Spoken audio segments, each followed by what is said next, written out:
Oke, halo semua, kembali lagi bersama saya Nadif ya. Kita udah masuk ke pertemuan ke-10 nih, pemasaran produk kreatif. Oke, di sini ada 4 hal yang akan kita bahas ya. Yang pertama ada studi kasus, konsep pemasaran influencer, cara memilih influencer yang sesuai dengan brand, manajemen kampanye influencer, merancang, menjalankan, dan mengevaluasi kampanye influencer. Kita awali dari studi kasus dulu. Sebuah perusahaan skincare baru, ya Glow Skin, ingin memanfaatkan pemasaran influencer untuk meningkatkan brand awareness dan penjualan.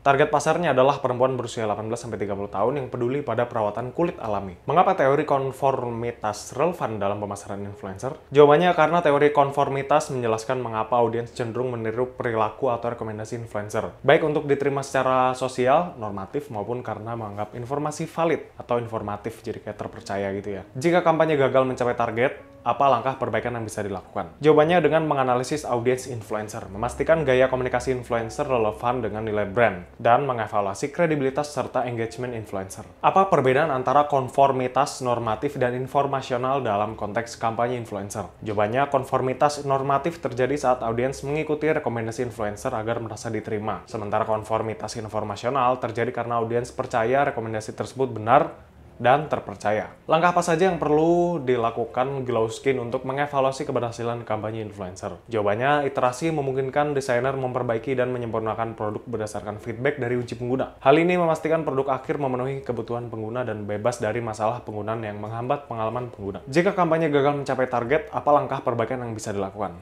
Jawabannya, melakukan audit untuk memahami alasan kegagalan.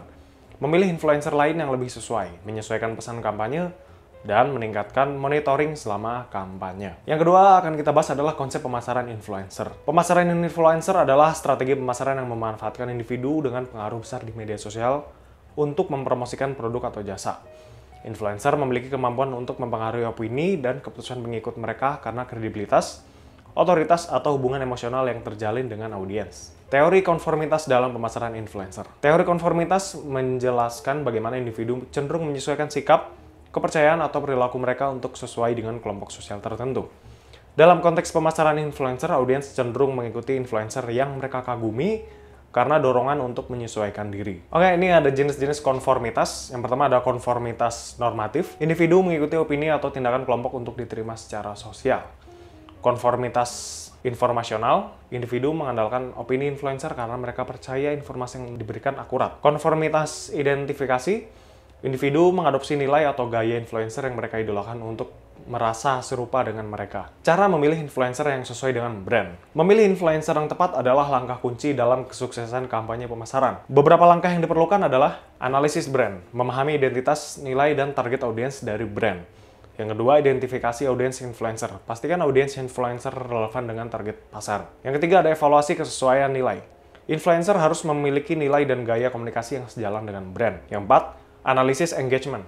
Perhatikan tingkat interaksi, bukan hanya jumlah pengikut. Kelima, periksa kredibilitas. Pastikan influencer memiliki reputasi baik dan tidak terlibat kontroversi. Oke, kita bahas manajemen kampanye influencer. Manajemen kampanye melibatkan 3 fase utama. Yang pertama, merancang kampanye. Tentukan tujuan kampanye, dari brand awareness, engagement, atau konversi. Tentukan anggaran dan format konten, susun pesan utama yang ingin disampaikan. Yang kedua, menjalankan kampanye. Kolaborasi dengan influencer untuk memastikan mereka memahami tujuan kampanye.